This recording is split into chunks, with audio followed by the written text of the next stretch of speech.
think my father always had the intention and the idea that if one of his children, and we're one of 10, so there are a lot of options and choices there, but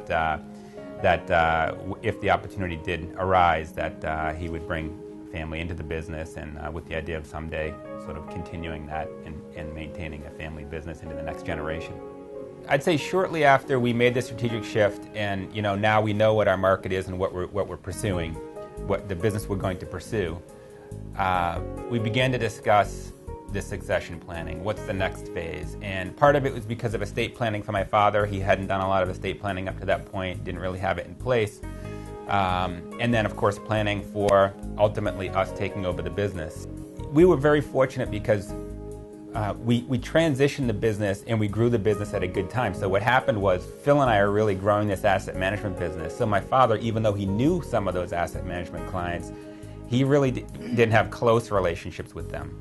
Whereas on the research side, his research business, he had close relationships with his research clients that he had developed over a lot of years. My point with that is that ultimately when we get to the succession planning, the clients know Phil and myself, and they didn't know my father as well. So there was not as much there was less anxiety with the new clients because when my father was taking a step back, because they had their relationship with us. So we always had in mind, we all agreed that sort of a 10-year plan made sense.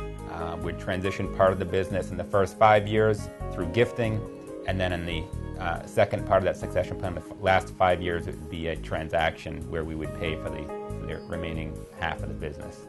The truth of the matter is that ultimately it became a discussion between the three of us, and that took place outside of legal counsel. We did meet with lawyers and just said, let's just hash this out and figure out what's going to make us all happy, and that's what we did. Yeah, so we gave them a framework, right? This is what we want to do. This is what we think the business is worth, based on, certain models out there.